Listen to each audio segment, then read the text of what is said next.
让他开第3期，这一次终于来到了小鹏 X NGP 的测试。那之前7月底的技术发布会上呢，小鹏也发布了 AI 天玑 XOS 5.2.0 版本的系统。那同时呢，也说这个智驾现在是全国都能开，到哪儿都能开。那今天咱们就来试一下这台车的智驾系统，上车。Hello， 朋友们，小鹏 X NGP 挑战北京晚高峰，现在是下午的18点29，也就是6点半。我们准备从金展出发，途经三里屯，再到中关村。如果你在北京生活过，你一定知道这条路妥妥打工人的晚高峰啊！一起来看一下小鹏 X NGP 的表现，准备出发。哇哦，它转弯的时候，这个好清楚，这可能是我见过最清楚的影像了。很多车其实在拐弯的时候，比如说蔚来，比如说智己，它在拐弯的时候都会有这个补盲嘛。那这台车也是有的，但小鹏这个补盲是我迄今为止见到的最清晰的补盲影像。好，现在已经可以开启城市 NGP 了，向下拖2下。OK， 接下来我们就把方向盘交给它了，争取全程无接管啊。我们从几个维度吧，一个是到达的时间，一个是接管次数，再来就是我们在路途当中遇到的一些特殊场景，比如说避障啊、红绿灯识别啊，包括这种窄路它的一些状况。你看现在公园里有很多电动车，其实这些路况都相当复杂，能明显感觉到它不断的在修正它的方向盘。我觉得它的专注力比我要更强，它无时无刻都在观察路况。哇，让我接管，但是我没有接管，没有踩，等前面车走了，还继续这样前走。因为刚刚有对向车直接到我前面来了，但是它让你接管这个意思，并不是说真是让你接管，它只是让你注意周边的环境。我们现在是一个环岛啊，小鹏的发布会上说了几个点，一个是在收费站的时候 ETC 不接管，第二个它在环岛不接管。这2点我觉得哇，接通了高速跟城市之间的这个接口之后，它的一个大的自动驾驶的模型才算是真正的完成了。你看它现在变夹道啊，我觉得比蔚来的那种方式要更柔和一些，可能现在车速比较慢。哇哦，主动避让慢车道。我们现在这段是一段高速路段，即将超车，又超车了。它会非常主动的避让慢车道。前方其实看上去刚刚这辆车甚至在右边车道这辆车的后面，但是它依然选择了超车，因为它可以预判左边车道会行驶的更快一些，所以它毅然决然的变道。哇，牛的！现在还是1.4公里，它准备向右变道了，但是它的右边是慢车，所以它停止了变道动作。距离出口加到1公里的时候，它转换了右边车道。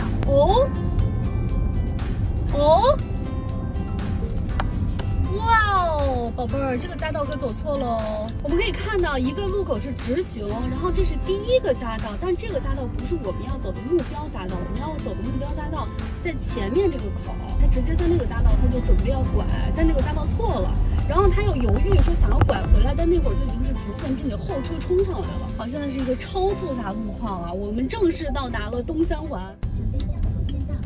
哇哦，蛮激进，我们依然不接管啊。不接管。好，现在是要到公交车道了。公交车道宝，公交车道，公交车道17到19的公交车道啊，宝没辨别出来。咱们现在是18点49分，别急，别急，晚高峰就是有点复杂嘛，我们能理解。但是现在遇到了一个状况，我们现在前车这个车道走得太慢了，看它会不会主动的变道啊？强势进入，又躲避慢车了。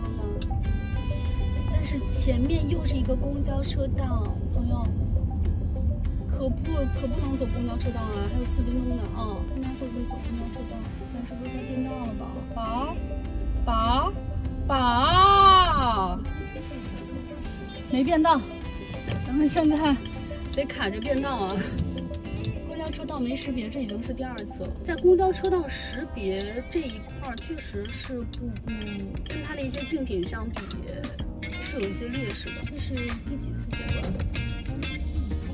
第3次阶段，它还有400多米要出夹道，所以它现在要变道，但是后车一直有来车。好，抓住时机转，好，连变2车道，它也会降慢速度去观察后车，一点一点的再过来，最后还是顺利通过驾照，不错不错。现在啊，它要连续变3个车道，它真的好难，非常缓慢的在行驶。你说不往前走吧也不行，后面有车不断在加入。现在它已经把车头斜向右前方了，准备变第2个档，后车不断的在往前走，挺快。哇塞，这好难，这好难，第2次变道。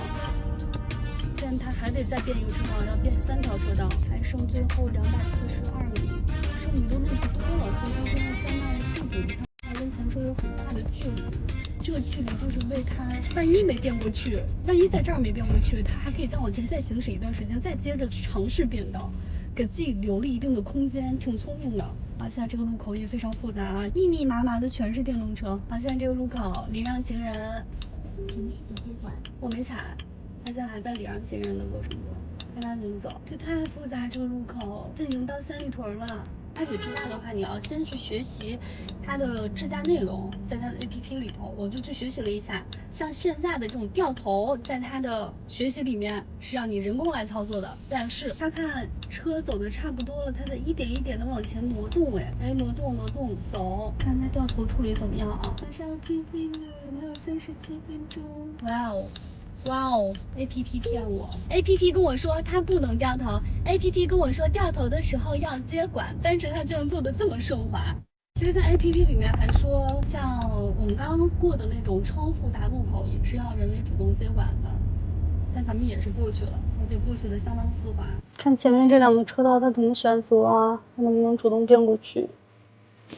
这车道对于他来说确实有点太窄了。好吧，这个我想接管一下。算了，他是对的，根本过不去。我为什么要质疑他呢？我刚自作聪明想接管一下，结果发现，那自己也过不去，这太窄了，完全过不了一点。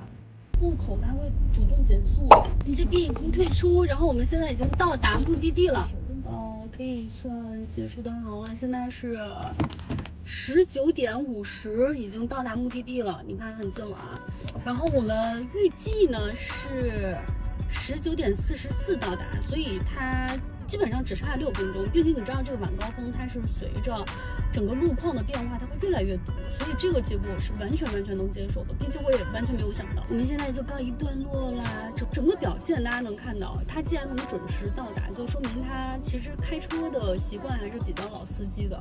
那在避障方面啊，红绿灯通行方面啊，包括路口的选择，避让慢车等等这些方面，它都做得很不错了。但是在避让公交车道这件事上，还是掉链子了。将近路口的匝道通行上走错了1次匝道，这是2个比较，就是我们今天遇到的问题。那这些就是我们这次小鹏 XNGP 挑战晚高峰的内容。在我们这些天的测试当中，包括我们给大家呈现出来的这些画面当中，其实大家能看到，小鹏相较于之前的那个版本是会有很多升级的，当然还有一些小的缺憾，但我们也相信它会在边看边学当中变得越来越好。而且在今年第4季度也有一些关于它的畅想会去实现，当然能不能落地，我们是希望它能落地的啊。比如说通过 ETC 的收费站，主动过停车场的闸机，园区内部道路，这些如果真的能打通的话，那就真的能实现我们从端到端的畅想了。我们也非常期待那一天，当那一天到来的时候，一个完全自动驾驶的雏形就出来了。OK， 那这就是今天节目，我们下期见，我是二萌，拜拜。